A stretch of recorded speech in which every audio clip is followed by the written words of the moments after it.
अस्सलामुअलैकुम, welcome to my YouTube channel. आज की वीडियो में हम डिस्कस करेंगे कि आपकी जो 9th क्लास में बायोलॉजी की बुक है उसमें कौन से ऐसे क्वेश्चंस हैं जो बहुत ज़्यादा इंपॉर्टेंट है और बहुत ज़्यादा जो है वो लॉन्ग क्वेश्चन आने के चांसेस हैं। तो लॉन्ग क्वेश्चंस को डिस्कस करने से पहले I would like to tell you कि आपको पेयरिंग स्कीम के बारे में पता होना चाहिए कि कौन से चैप्टर में से जो है वो लॉन्ग क्वेश्चंस आने वाले हैं। हमारे साथ जो है वो एक पेयरिंग स्कीम को शेयर किया जाता है और उस पेयरिंग स्कीम में लाइक हमें बताया गया होता है कि किस चैप्टर में से जो है वो लॉन्ग क्वेश्चन आएगा। और लाइक जो आपका क्वेश्चन नंबर 5, 6, 7 होते हैं जिसमें लॉन्ग क्वेश्चंस होते हैं, उनमें ए और बी पार्ट होता है और उनमें जो पेयर्स बने होते हैं कि कौन कौन से चैप्टर्स के आपस में पेयर्स होंगे। लाइक ए और बी में कौन कौन से चैप्टर्स में से लॉन्ग क्वेश्चंस आएंगे, ये जो है पेयरिंग स्कीम में डिस्कस किया जाता है। अगर तो आप लोगों को पेयरिंग स्कीम पता है तो वेल एंड गुड, अगर नहीं पता तो you can visit my channel and watch that video. इससे बहुत ज़्यादा हेल्प आउट हो जाती है कि आपको पता चल जाता है कि आप जो है इतने ज़्यादा जो चैप्टर्स हैं, लाइक अगर 9 चैप्टर्स हैं तो उन 9 में से आप कोई से 4 चैप्टर्स हैं उनको तैयार कर सकते हैं लॉन्ग क्वेश्चंस के लिए, कि इन 4 चैप्टर्स को मैं तैयार कर लेती हूँ तो फिर इजीली जो है वो लॉन्ग क्वेश्चंस अटैम्प्ट हो जाते हैं। यानी आपको पूरी बुक के सारे लॉन्ग क्वेश्चंस को तैयार नहीं करना पड़ता।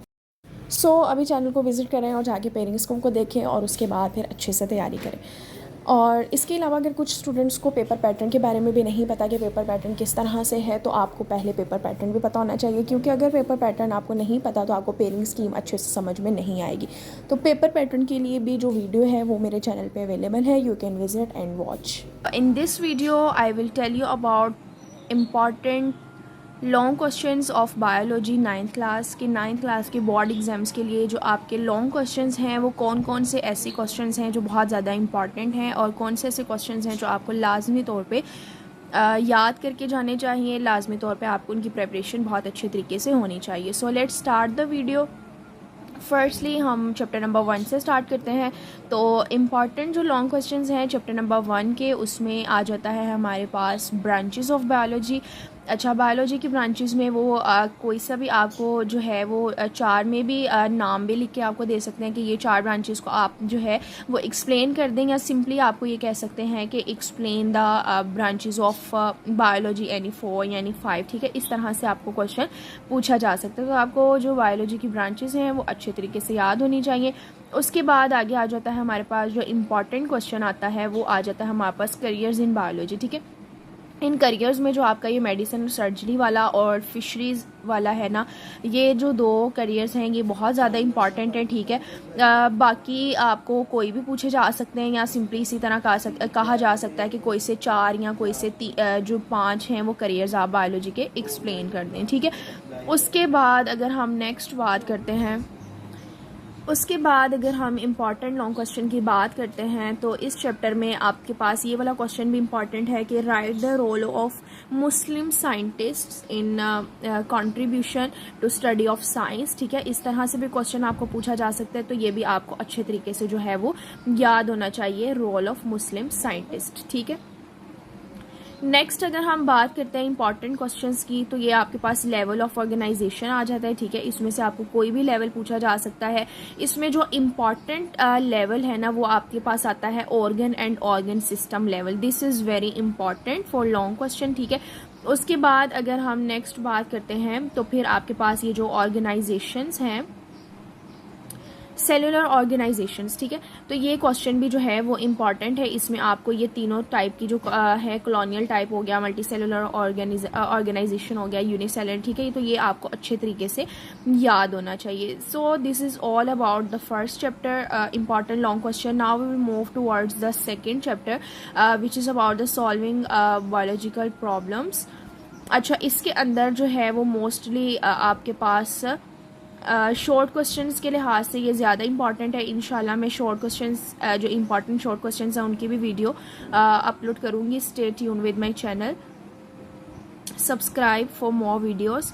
अच्छा, सेकंड चैप्टर में से अगर फॉर एग्जांपल इफ़ अगर लॉन्ग बनता भी है कोई, तो वो हम देख लेते हैं कि कौन सा बन सकता है। तो वो यही वाला जो क्वेश्चन है ना आपका, ये biological problems, hypothesis, deductions and experiments, इसके बारे में क्वेश्चन आ सकता है। ठीक है, कि आप किस तरह से एक प्रॉब्लम, बायोलॉजिकल प्रॉब्लम को सॉल्व कर सकते हैं।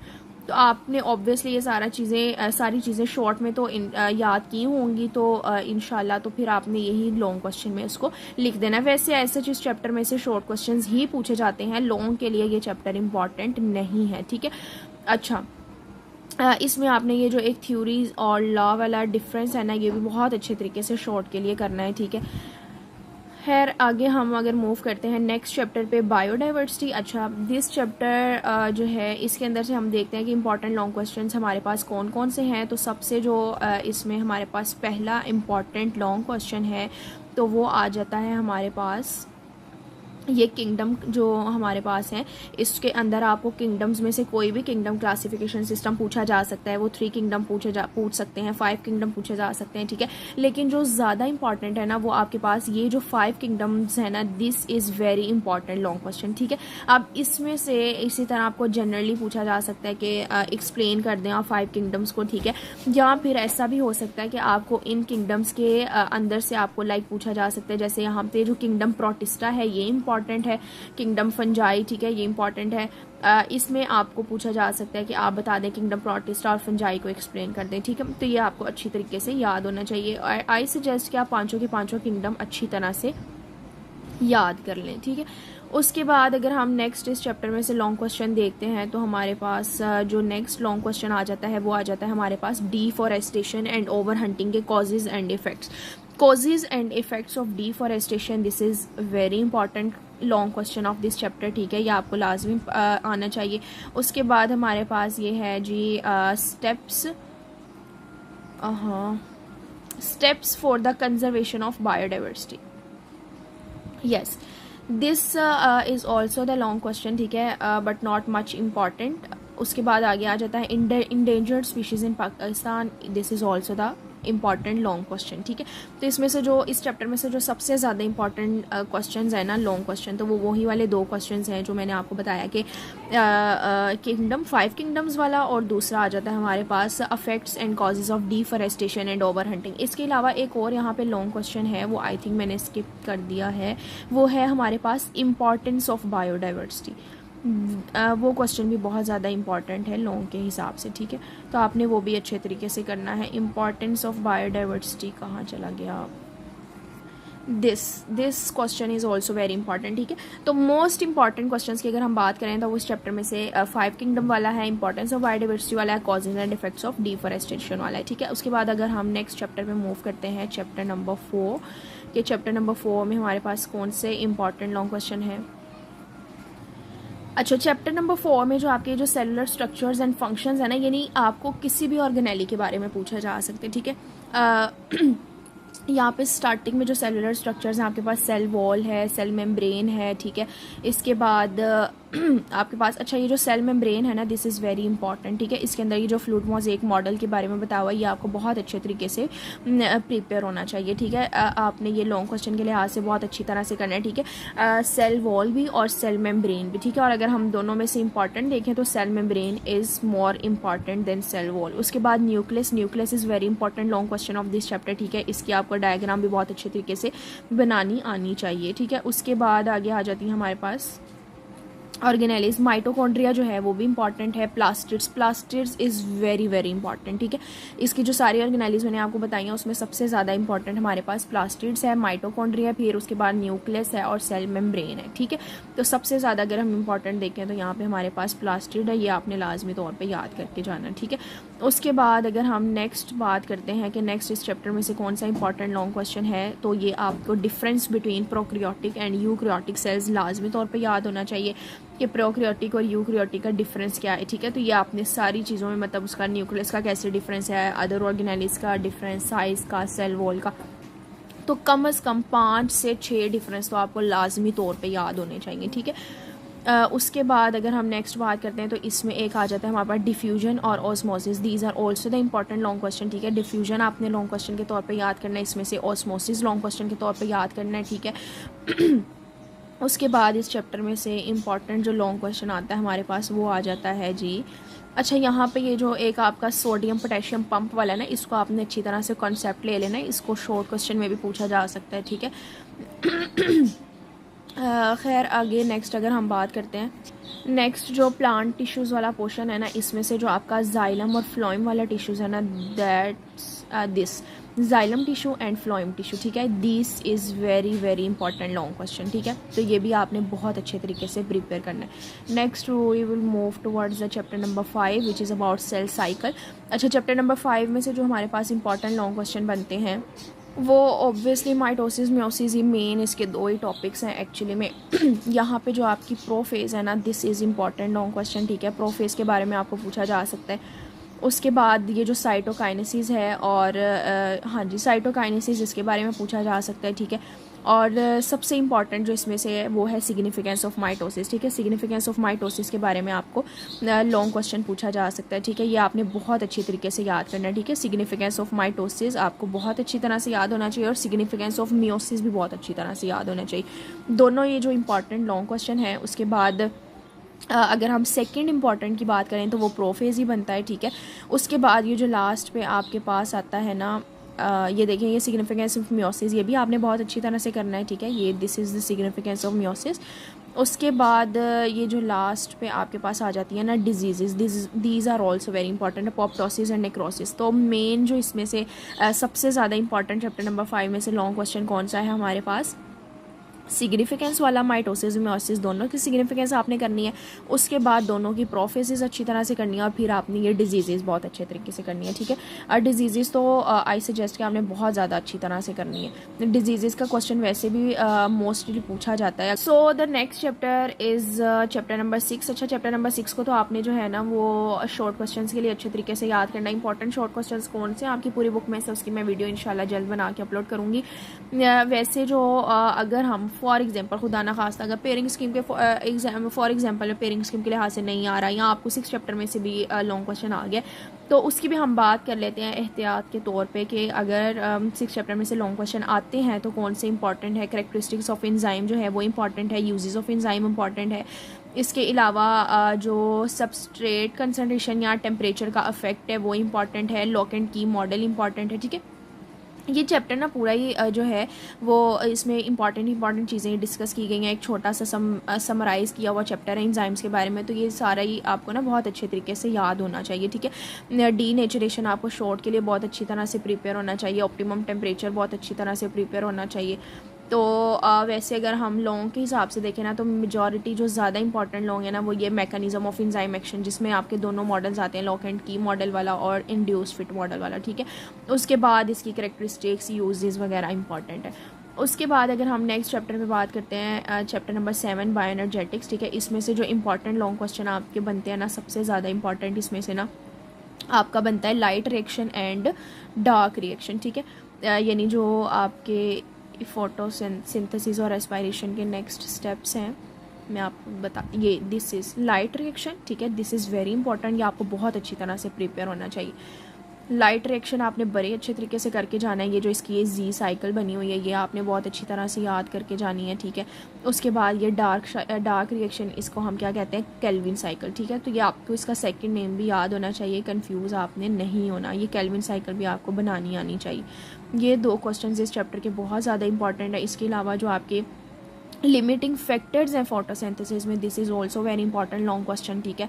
उसके बाद अगर हम नेक्स्ट बात करते हैं तो ये तो सारा प्रैक्टिकल वर्क है, ठीक है। इसके बाद अगर हम देखते हैं तो एरोबिक और एनारोबिक रेस्पिरेशन है, ठीक है। इसमें से भी जो इम्पॉर्टेंस ऑफ फर्मेंटेशन है ना ये इंपॉर्टेंट है, ठीक है। ये this importance of fermentation.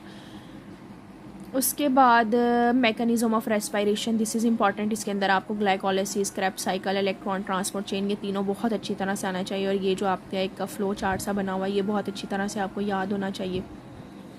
So this is all about the chapter number 7, ठीक है। ये बहुत अच्छे तरीके से आपने करना है, ठीक है। 7 चैप्टर इंपॉर्टेंट है, बड़ी अच्छी तरह से आपको ये सारा याद होना चाहिए। आगे आ जाता है न्यूट्रिशन। न्यूट्रिशन जो है इसमें से हम देख लेते हैं कि हमारे पास इंपॉर्टेंट लॉन्ग क्वेश्चन कौन सा है। तो इसमें जो आपका एक रोल है ना कैल्शियम का, let me find out this role of calcium and iron, this is very very important long question, ये आपने बहुत अच्छी तरह से याद करना है। उसके बाद अगर हम देखते हैं इंपॉर्टेंट लॉन्ग क्वेश्चन इस चैप्टर का तो वो आ जाता है हमारे पास affects of water and dietary fibre, this is very important long question. ये आपने बड़ी अच्छी तरह से याद करना है, ठीक है। उसके बाद problems related to nutrition, malnutrition आपको बहुत अच्छे तरीके से आना चाहिए। This is also very very important long question. ये आपको जो डिजीज़ है ना इसकी, ये तो बहुत अच्छी तरह से प्रिपेयर होनी चाहिए, ठीक है बच्चों। अक्सर ना जो डिजीज़ वाले क्वेश्चन होते हैं ना वो अक्सर पूछ लिए जाते हैं, इंपॉर्टेंट होते हैं, लॉन्ग में नहीं पूछे जा रहे तो शॉर्ट में तो मस्ट पूछे जाएंगे, ठीक है। तो आपने ये लॉन्ग के लिहाज से भी बड़े अच्छे तरीके से ये सारा करना है, ठीक है। अभी तक मैंने आपको 8 चैप्टर में से बता दिया। एक आगा हो गया role of calcium and iron, ठीक है। उसके बाद आपके पास ये आ गया अफेक्ट्स ऑफ वो कॉजेज एंड इफेक्ट्स थे डाइटरी फाइबर के, वो आ गया, ठीक है। Affects of water and dietary fibre. और उसके बाद आपके पास जो इम्पॉर्टेंट लॉन्ग क्वेश्चन था वो आ गया था हमारे पास ये वाला मिनरल डेफिशिएंसी वाला, माल न्यूट्रिशन वाला, ठीक है। यानी माल न्यूट्रिशन से आपको क्या इफेक्ट्स हैं, कॉजेज़ हैं, ठीक है, वो हो गया। उसके बाद इस चैप्टर में से उसके बाद ना ये जो आपकी ऑरल कैविटी में या उसके बाद जो डाइजेशन है, स्टमक डाइजेशन, ये स्टमक वाला इंपॉर्टेंट लॉन्ग क्वेश्चन है, ठीक है। ये भी आपने अच्छी तरह से करना है। लार्ज इंटेस्टाइन का पूछा जा सकता है आपसे, और उससे भी ज़्यादा इंपॉर्टेंट आ जाता है role of liver. This is very very very important long question of this chapter, ठीक है। इस चैप्टर में से ये आपको बहुत ज़्यादा अच्छी तरह से याद होना चाहिए। उसके बाद डायरिया और ये जो आपकी डिजीज़ मस्ट हैं, कॉन्स्टिपेशन हो गया, अल्सर हो गया, डिजीज़ तो मस्ट है ना, ये तो आपने छोड़नी ही नहीं है। ना शॉर्ट के लिए इसको स्किप करें, ना ही लॉन्ग के लिए स्किप करें। ये मैं आपको एक टिप बता रही हूँ, एक ट्रिक है कि बोर्ड एग्ज़ाम में ख़ुसूसन बायोलॉजी में आपने जो जितनी भी डिजीज़ हैं ना उनको तो बिल्कुल भी स्किप आउट नहीं करना। जितनी भी डिजीज़ हैं उनको आपने शॉर्ट के लिए भी लॉन्ग के लिए भी अच्छी तरह से प्रिपेयर करनी है, ठीक है। तो ये हो गए जी इस चैप्टर के लॉन्ग क्वेश्चंस, ठीक है। इसमें सबसे ज़्यादा इंपॉर्टेंट हमारे पास ना लिवर है, ठीक है। लिवर के बाद ये डिजीज़ हैं और उसके बाद जो बाकी भी मैंने आपको सारे लॉन्ग क्वेश्चन बताए हैं वो इंपॉर्टेंट है, ठीक है। ये अच्छे तरीके से आपने याद करके जाने हैं। नेक्स्ट ट्रांसपोर्ट आ जाता है 9th चैप्टर। 9 चैप्टर में से हमारे पास जो इंपॉर्टेंट लॉन्ग क्वेश्चंस हैं वो हमारे पास कौन से हैं वो हम देखते हैं। एक तो ये आ जाता है opening and closing of stomata, ठीक है। Opening and closing of stomata is very important long question of this chapter, ठीक है। ये आपने बड़ी अच्छी तरह से याद करना। उसके बाद आगे आ जाता है factors affecting the rate of transpiration. This is also very very important long question. ये आपको फैक्टर्स बहुत अच्छी तरह से प्रिपेयर होने चाहिए। उसके बाद हमारे पास जो long question significance of transpiration है, ये भी आपको अच्छी तरह से प्रिपेयर होना चाहिए। नेक्स्ट आ जाता है हमारे पास ट्रांसपोर्ट जो ह्यूमन के अंदर है ना, इसमें हमारे पास इंपॉर्टेंट लॉन्ग क्वेश्चन कौन, ये वाइट ब्लड सेल्स जो है ल्यूकोसाइट्स, ये आपको अच्छी तरह से याद होना चाहिए, ठीक है। उसके बाद जो ब्लड के डिसऑर्डर्स हैं, these are very important. Leukaemia, blood cancer and thalassaemia, these 2 are very very important, ठीक है। उसके बाद human heart, this is very much important. इस चैप्टर का सबसे इम्पॉर्टेंट क्वेश्चन क्या है हमारे पास, ह्यूमन हार्ट। इसमें आपको ह्यूमन हार्ट की जो डायग्राम है वो भी पूछी जा सकती है। ज़रूरी नहीं कि वो आपको थ्योरी में पूछें हार्ट के बारे में, वो आपसे ये भी कह सकते हैं कि आप लेबल्ड डायग्राम ड्रॉ कर दें हार्ट की। तो this is also very very important, ठीक है। तो आपने ये अच्छी तरह से करनी है। उसके बाद आगे तो वही डिजीज़ आ जाएंगी हार्ट की, ब्लड वेसल्स की, वो तो आपने करनी ही करनी है, ठीक है। अच्छा, इसमें से जो ब्लड वेसल्स है ना, इसमें से जो आर्टरीज है ना, ये भी इम्पॉर्टेंट है। आर्टरीज हो गया, आर्टीरियल सिस्टम हो गया, ये आपने करना है अच्छी तरह से। ये भी लॉन्ग क्वेश्चन है। उसके बाद डिजीज़ आ गई, ये तो करनी ही करनी है। डिजीज़ तो हमने किसी भी हाल में स्किप नहीं करनी, लॉन्ग क्वेश्चन के लिए भी और शॉर्ट क्वेश्चंस के लिए भी, ठीक है। So this is all about the important long question of this book 9th class biology. जिस भी चैप्टर में से जो क्वेश्चंस जो लॉन्ग क्वेश्चन के लिहाज से इंपॉर्टेंट बन रहे थे वो मैंने आपको बता दिए हैं। Hope so you like the video. If you wanna watch more videos like this then subscribe my channel, share this video with your class fellows and friends. अल्लाह हाफिज़।